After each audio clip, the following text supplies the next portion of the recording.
Let us go further in chapter number 1, Science 10. What is new Cartesian sign convention for spherical mirrors? यानी जो spherical mirrors हैं या गोलीय दर्पण हैं, उनमें जो कार्टेशियन साइन कन्वेंशन होती है, इसका मीनिंग है कि हम जो मापन करते हैं वो किस प्रकार से करते हैं, तो उस मापन के बारे में है ये। और इसको मैं थोड़ा ऊपर कर देता हूँ।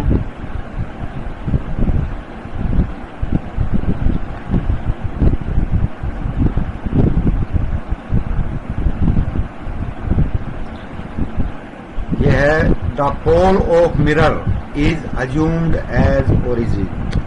ये जो मिरर का पोल है, ये वाला, ये पोल है मिरर का, ये मिरर है, कनकेव मिरर है, ये मिरर है और ये इसका पोल है।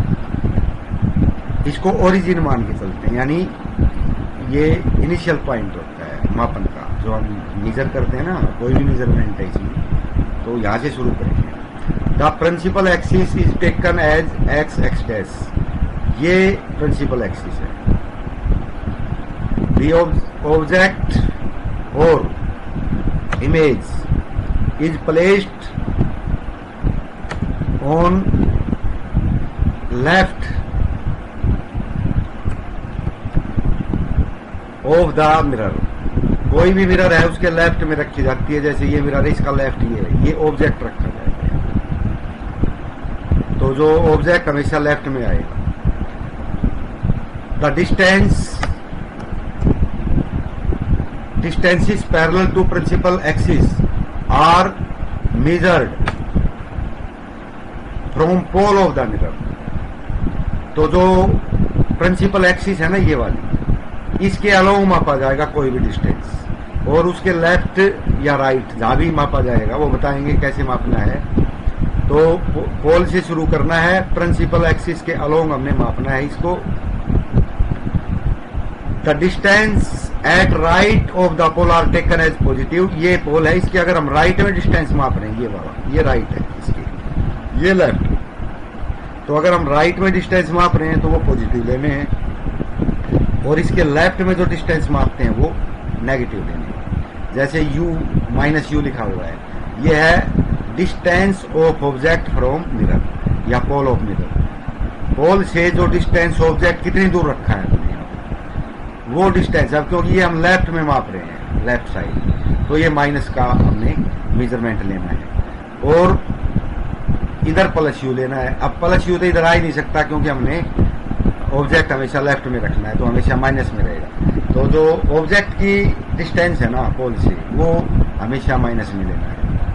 उसके बाद है distances at left are taken negative, ये बताया गया है, तो ये नेगेटिव में हमने लेने हैं और राइट में हमने पॉजिटिव में लेने हैं। The distances at right of the pole are taken as positive and left are negative. The distances at above the principal axis are taken positive. अगर हम इस प्रिंसिपल एक्सिस से ऊपर की तरफ माप रहे हैं, जैसे size of image and size of object, ये साइज तो यहाँ से मापे जाएंगे, ऊपर की तरफ कितनी बड़ी चीज है और कितना बड़ा उसका इमेज बनता है, तो ये हम ऊपर वर्टिकली मापते हैं। तो अगर प्रिंसिपल एक्सिस से ऊपर की तरफ मापते हैं तो प्लस में लेना है, जैसे प्लस h यानी हाइट ऑफ द ऑब्जेक्ट, और हाइट ऑफ द इमेज ये माइनस में लेना है क्योंकि ये प्रिंसिपल एक्सिस से नीचे। बस यही है, जैसे फोकल लेंथ है, ये अगर फोकल लेंथ का हम इसका प्रयोग कर रहे हैं तो ये लेफ्ट में लेनी है, लेफ्ट में है तो माइनस एफ आएगा। अगर हम इसका यूज कर रहे हैं फोकस का तो ये राइट में है, तो इसको प्लस एफ लेना। तो ये बातें थी कुछ जो इस कार्टेशियन कन्वेंशन के बारे में है। अगला है describe mirror formula and magnification. अब दो बातें करनी है, mirror formula and magnification. In a mirror the distances of image from pole v, object from pole u, यानी जो इमेज का डिस्टेंस है पोल से उसको तो हम v से लिखते हैं, ऑब्जेक्ट का है उसको u से लिखते हैं। ये u लिखा हुआ है, जैसे ये v है, ये इमेज की दूरी है पोल से, पोल से इमेज की दूरी लेफ्ट साइड में है या राइट में जहां भी है, तो लेफ्ट में है तो नेगेटिव लेंगे, राइट में है तो पॉजिटिव लेंगे। तो इमेज जो है उसको हम v से लिखते हैं, और ऑब्जेक्ट जो है हम उसको, ऑब्जेक्ट की दूरी, डिस्टेंस ऑफ ऑब्जेक्ट, वो यू से लिखते हैं और फोकल लेंथ को एफ से लिखते हैं। तो हमारा मिरर फार्मूला है, इसमें लिखा है मिरर फार्मूला एंड मैग्निफिकेशन। तो जो मिरर फार्मूला होता है, in a mirror the distance of image from pole v, यानी जो इमेज है उसकी जो दूरी है पोल से वो तो वी से लिखते हैं। ऑब्जेक्ट फ्रॉम पोल यू, और जो ऑब्जेक्ट है वस्तु रखी है उसकी दूरी यू से लेते हैं हम, और जो फोकल लेंथ है उसको एफ से लेते हैं। हैव ए रिलेशनशिप, इनमें एक संबंध होता है, it is called mirror formula, और वो संबंध होता है 1/u_v 1/v plus 1/u is equal to 1/f। इसके आगे जब भी क्वेश्चन करेंगे तो उसमें काम आएगा। मैग्निफिकेशन होता है by use of curved mirror how many times an object appears larger than its original size, यानी जो उसका ओरिजिनल साइज है उससे कितने गुना बड़ा दिखता है ऑब्जेक्ट, उसको हम बोलते हैं मैग्निफिकेशन। यानी 2 गुना दिखता है, 3 गुना दिखता है, बड़ा दिखता है, तो वो मैग्निफिकेशन होता है। If magnification bears negative sign, अगर मैग्निफिकेशन पे माइनस का साइन है, देन इमेज इज रियल, क्योंकि हमने कहा ना रियल इमेज उल्टी बनती है, और जो ये जो प्रिंसिपल एक्सिस होती है उससे नीचे की तरफ बनती है, और वो नीचे की तरफ हम माइनस में लेते हैं। तो अगर वो नीचे की तरफ बड़ी बनती है तो माइनस में, अगर वो ऊपर की तरफ बनती है तो फिर वो प्लस में लेते हैं, लेकिन फिर वो इमेजिनरी होती है, वो रियल नहीं होती।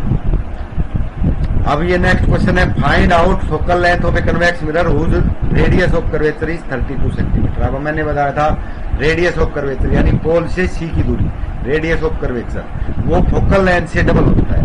अगर फोकल लेंथ 5 है तो रेडियस ऑफ कर्वेचर 10 होगा। तो अगर रेडियस ऑफ कर्वेचर 32 है तो उसका फोकल लेंथ आती हो जाएगी, यानी हाफ 16 सेंटीमीटर। ये इसमें करके भी दिखाया हुआ है। If an object is placed at A distance of 10 centimetre from concave mirror, अगर कोई वस्तु कनकेव मिरर से 10 सेंटीमीटर दूर रखी है, मेक 3 टाइम्स बिगर इमेज, 3 गुना बड़ी इमेज बनाती है। Find out distance of image from mirror, तो मिरर से हमने उस इमेज की दूरी पता करनी है। जो मिरर है ना वो इमेज कितनी दूर है। तो मैग्निफिकेशन हमारे पास होता है m is equal to h dash by h, h dash length of object, height of object, h होता है हाइट ऑफ ऑब्जेक्ट, और h डैश होता है हाइट ऑफ इमेज। तो क्योंकि इमेज रियल बन रही है, नीचे की तरफ बन रही है, तो माइनस में लेना है, और ये इक्वल टू होता है -v/u, यानी v है distance of image from pole, और u है distance of object from pole. तो h dash by h is equal to -v/u, ये फार्मूला है। अब क्योंकि h डैश में इसने बताया 3 टाइम्स बिगर इमेज, 3 गुना बड़ी इमेज बनती है, तो ऑब्जेक्ट से 3 गुना बड़ी है, तो h dash is equal to 3h, क्योंकि h है ऑब्जेक्ट की लेंथ, हाइट, तो इमेज की हो जाएगी 3h। तो ये यहाँ पे लिख दिया -3h/h। अब ये माइनस हमने इसलिए लिखा है क्योंकि जो इमेज है वो नीचे की तरफ बनती है, तो नीचे माइनस में होती है, और -v/u है हमारा -10। अब u तो हमेशा ही माइनस में होता है क्योंकि लेफ्ट में रखते हैं, तो ये प्लस v, 2 माइनस हो गए ना, -v और -10, तो ये प्लस v हो जाएगा। ये यहाँ पे माइनस लिखा हुआ है, ये प्लस, अब h से तो h कैंसिल हो जाएगा, इधर तो बचा -3, और ये प्लस के हो गए 10, तो 10 इधर मल्टीप्लाई होगा तो -30 आएगा। ये v इजिकल टू -30। इसको थोड़ा देता हूँ,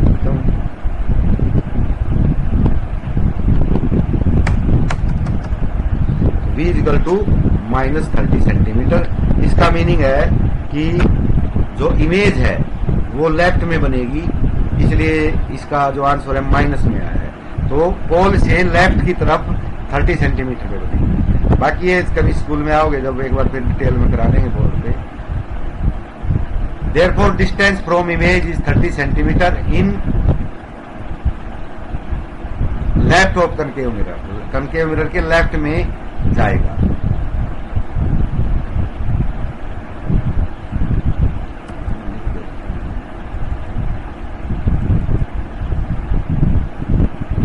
इन front of concave mirror. What is refraction what are its effects, give example. Refraction क्या होता है, इसके क्या प्रभाव है।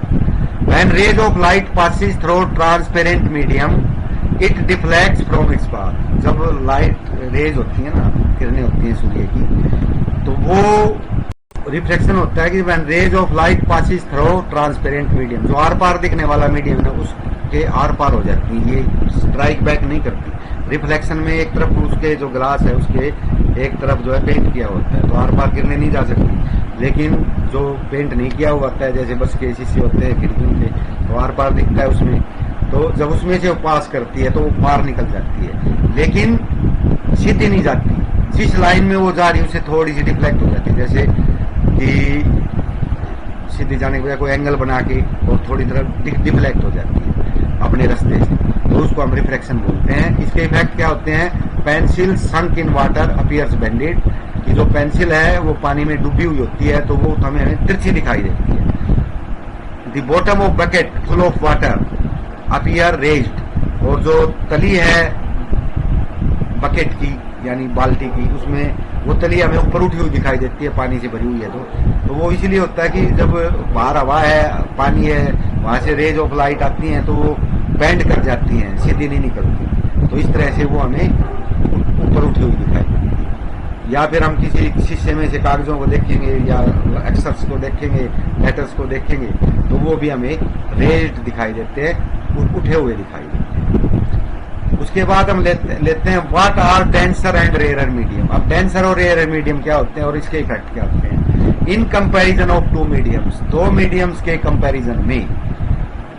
The medium which have density of particle more is called denser medium. जिसमें पार्टिकल्स की डेंसिटी ज्यादा होती है। अब डेंसिटी कब होती है, अगर सिमिलर वॉल्यूम ले हम दो मीडियम्स का, उस सिमिलर वॉल्यूम के अंदर कितने पार्टिकल, जैसे 1 लीटर का ले लिया वॉल्यूम हमने, कितने पार्टिकल पानी के आते हैं, कितने हवा के आते हैं, तो हमें ऑब्वियसली पानी के ज्यादा पार्टिकल आएंगे, हवा के कम आएंगे, तो पानी डेंसर मीडियम है, हवा रेयर मीडियम है।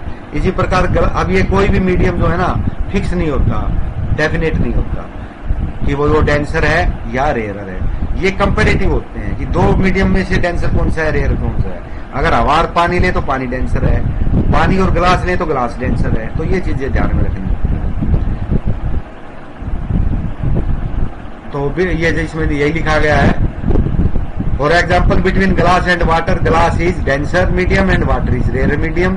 Between water and air, water is denser medium and air is rarer medium. इसके प्रभाव क्या है, when rays of light enters denser medium from a rarer medium, अगर वो डेंसर मीडियम में घुसती है रेयर मीडियम में से, then it bends towards perpendicular, तो ये परपेंडिकुलर की तरफ झुक जाती है। मैं आपको थोड़ा सा नीचे की तरफ होकर बताता हूँ। जैसे ये आई, ये ग्लास स्लैब है, ये हवा है, हवा से इसमें आई तो ये परपेंडिकुलर है यहाँ पे, तो ये परपेंडिकुलर से सीधी नहीं जाएगी, सीधी तो जाती तो ये इधर जाती, सीधी नहीं जाएगी, ये नीचे की तरफ आती, यानी यहाँ से आते हुए इसने एक एंगल बना दिया, चेंज हो गया, इसकी डायरेक्शन चेंज हो गई है, तो बेंड्स टुवर्ड्स परपेंडिकुलर, ये परपेंडिकुलर है, इस परपेंडिकुलर की तरफ झुक जाती है। और इसी प्रकार अगर ये डेंसर मीडियम से रेयर में जा रही है तो ये डेंसर मीडियम है, ये जाएंगी तो ये सीधी नहीं जाएंगी, ये इधर हो जाएंगी, यानी ये परपेंडिकुलर ये है, इससे दूर हट जाएगी सीधी जाने की बजाय। तो ये जो है